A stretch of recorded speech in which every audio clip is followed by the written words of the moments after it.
We are in for a special treat this morning. The person who is going to proclaim the gospel by sharing his testimony is Andrew Miller. I'm going to invite Andrew up. And Andrew is one of our young adults. And something I want to share about Andrew is he has been praying about how God is leading him, what's next in store for him. He's currently a student at USF. You're in your senior year, right? So he's in his last year. And he felt like God was leading him to join the Navy. So he just recently went through all of the very difficult interviews, right? And is approved. So as soon as he graduates from USF, he will be heading to Navy OCS, which I believe is in Rhode Island, correct? Yes. And so we're so proud of him. He is going to make a difference for the kingdom through the United States Navy. And I'm excited for him. This has been a lot of prayer and a lot of discernment, right? So now we get to hear his story. So without any further ado, Andrew Miller. So I'm going to be walking around a little bit. I might grab that mic just because I'm going to be going from side to side if we could. Thank you so much, tech team. As someone who has been on the tech team off and on since middle school, a lot of this stuff gets unappreciated. We just kind of expect it to work, and we only notice it when it's not working. So can we get a round of applause for everyone on tech team right now? Because we have a lot of hardworking people that show up on cameras every week, people that show up, sound, lights. Mr. Mackey personally has been helping me. I could not have gotten a lot of my volunteer hours without the help of Mr. Mackey personally. All right. Welcome, New Hope. My name is Andrew Miller. I wanted to thank you all for giving me the opportunity to be here. And you may or may not remember that I spoke about 2 years ago around this time, around Thanksgiving, about my own personal walk and what it meant to be an ambassador of Christ. To give a little bit of a recap, just in case, for those of you who don't know who I am, my name is Andrew Miller, a chemical engineer, senior at University of South Florida. Not without some, it's been a labor of love. I originally joined to be chemistry. I switched because I wanted more math, and I got what I asked for. Every engineer in there will know it's a lot of math. But I love it. I love what I do, and I'm really excited to go into the next phase of my life. School has been great. I love my friends. I love here. I think that what I'll miss most about going into the Navy is that I'll have to find a new church. Sorry, it hit me when I said that, because some of this stuff doesn't seem real until you actually experience it. So I, like a lot of people who've spoken before me, grew up in the Christian life.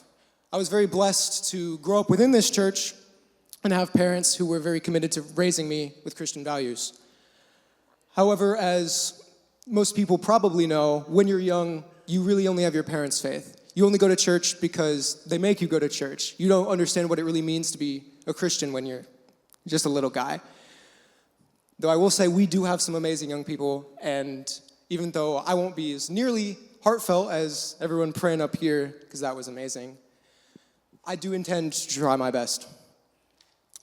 So I really made my faith my own around college. I realized I had to put some of my own skin into the game. I'd been making a lot of poor choices that had been just leading me down a negative path. Emotionally, I was in a bad spot. But God always shows up when you ask him to.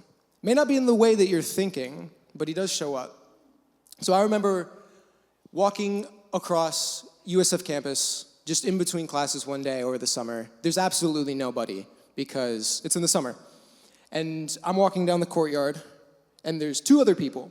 And normally, when people are walking around and talking about Christ on campus, you kind of just walk past them, or I'm on a bike usually, so they don't stop me. But today I was walking, and they said, hey, are you a part of any small group? We're in a group on campus, and we're interested in, getting people to join our church.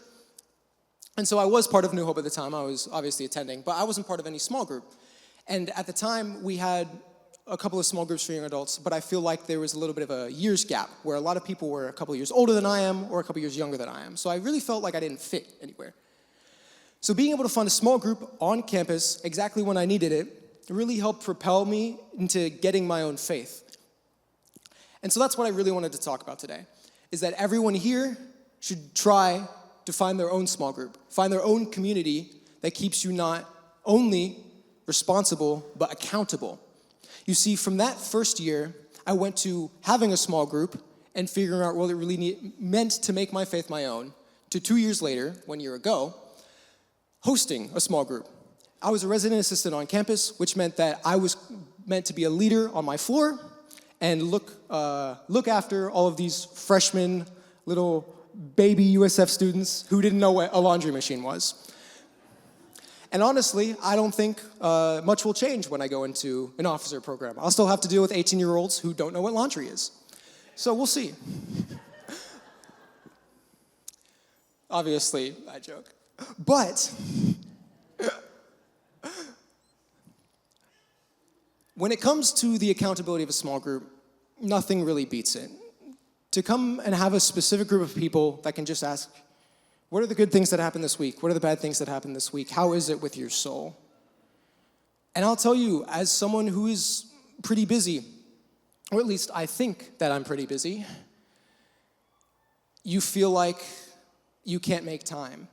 But hosting this small group was one of the best decisions I could have made because it forced me to make time.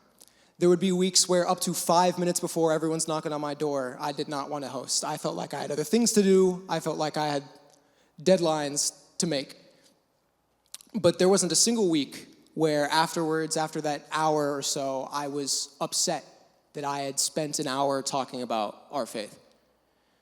And so it just goes to show that as long as you are able to make time, they will pay dividends. Finally, I wanted to give a brief point about how God has helped me through my interview process with the Navy. Luckily, I won't make you buy me a coffee afterwards if you want to ask me the full story. Because I love talking to people afterwards, so I'll probably be out in the sanctuary. Because normally I get the side eye from my parents, but I drove here today, so I can wait as long as I want. So it was a 9-month interview process. I started in January of this year, and I got it around this time last month. And just there's so many little ways that God showed up with deadlines, making sure paperwork gets done. If anybody has ever worked with the government, you know that there's a lot of dumb paperwork requirements, and it doesn't matter if everything's okay. The form's got to get done that says it's okay.